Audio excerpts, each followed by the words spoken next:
teman-teman. Ini adalah tugas mata kuliah Sejarah Matematika dari Bapak Basman Abdullah SPDI MPD. Perkenalkan, aku Anissa Rahmi dari Problem Studi Tadis Matematika.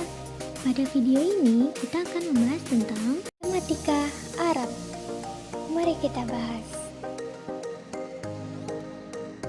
Sejarah perkembangan matematika Arab dimulai sekitar tahun 768 di Baghdad. Akan tetapi belum diketahui secara pasti. Matematikawan Arab Muslim mempunyai kontribusi terhadap perkembangan matematika adalah Al-Khawarizmi, dikenal sebagai Bapak Al-Jabar. Ia memperkenalkan bilangan nol. Pada abad ke-7, seorang matematika India, Brahmagupta, memperkenalkan sifat bilangan nol. Namun, saat itu ia masih mengalami kesulitan ketika berhadapan dengan membagi nol, sehingga kesulitan tersebut menjadi topik penelitian olehnya dan beberapa ilmuwan lain dalam jangka waktu yang cukup lama hingga mencapai 200 tahun kemudian. Perkembangan matematika di Arab pada masa tersebut sangat pesat dan mengagumkan.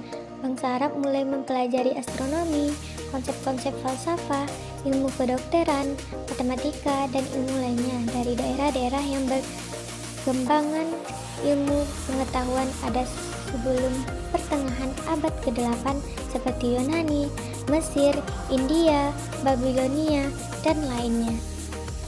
Sistem numerasi Hindu-Arab atau Hindu adalah angka sistem desimal presisional yang dikembangkan antara abad ke-1 dan abad ke-5 oleh matematikawan India. Sistem ini diadopsi oleh Persia dan matematikawan Arab pada abad ke-9. Ini kemudian menyebar ke dunia barat pada abad pertengahan tinggi. Sistem ini didasarkan pada 10, aslinya 9, simbol yang berbeda. Simbol-simbol digunakan untuk mewakili sistem yang pada prinsipnya terpisah dari sistem itu sendiri. Simbol yang digunakan sebenarnya adalah keturunan dari angka Brahmi dan telah berubah menjadi berbagai varian sejak abad pertengahan. Matematikawan Arab. Yang pertama, Al-Khawarizmi. Ia adalah ilmuwan muslim ahli di bidang ilmu matematika, astronomi, kalkulus, aljabar, dan geografi. Nama lengkapnya adalah Abu Ja'far Muhammad bin Musa Al-Khawarizmi, dan di barat ia dikenal dengan nama Algorismi atau Algorismi.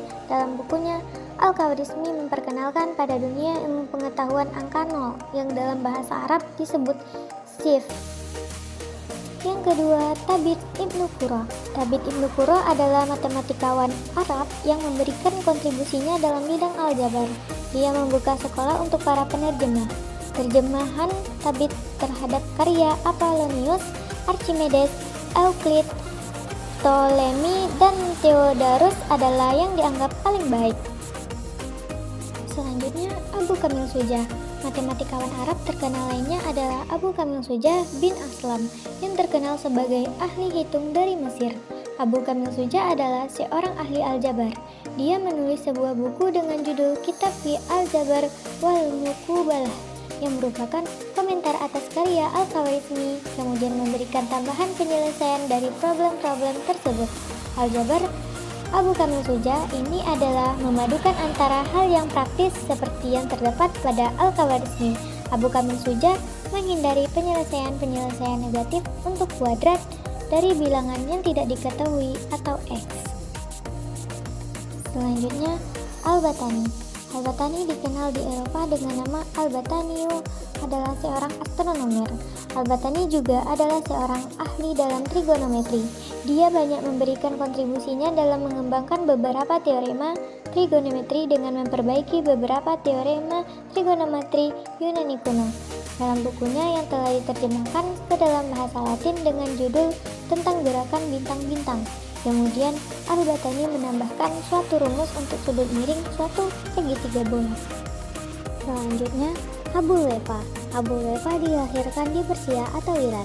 Dia dikenal karena terjemahannya terhadap karya Diopantus Arithmetica. Karena komentarnya terhadap aljabar Al-Khawarizmi, dalam karya-karyanya, Abul Wafa menggunakan lambang bilangan Hindu. Pada zaman ini, fungsi tangen sudah dikenal dengan baik, yang sama dengan rumus trigonometri sekarang. Dalil sinus yang sudah dikenal oleh Ptolemy dan Brahmagupta dianggap berasal dari Abul Wafa. Dalil ini tidak menggunakan rumus segitiga bola. Abu Wafa membuat daftar sinus baru untuk sudut-sudut yang berinterval dengan menggunakan pecahan desimal 8 angka. Selanjutnya, Al-Biruni. Al-Biruni adalah matematikawan Arab yang menulis suatu karya yang berjudul India. Dari buku inilah orang mengetahui bahwa Archimedes sudah familiar dengan rumus ini beserta Brahmagupta. Al-Biruni memberikan penyelesaian terhadap persamaan pangkat 3 x1 tambah 3x dengan menghasilkan aproksimasi x1, 52,15,17,13 yang ekuivalen dengan pemecahan desimal yang akurat untuk 6 atau lebih. Selanjutnya, Al-Karki. Al-Karki adalah seorang pengikut Diopantus di mana dia banyak belajar dari karya Diopantus yang diterjemahkan oleh Abu Wafa. Dia adalah orang pertama yang menyelesaikan secara numerik persamaan untuk memperoleh akar positif yang berbeda dengan Diopantus, yang hanya memperoleh akar-akar rasional saja.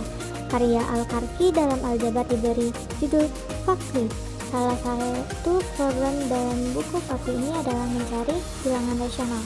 Sedemikian sehingga jumlah pangkat 3-nya adalah kuadrat bilangan rasional atau dengan notasi modern. Selanjutnya, Al-Kasi.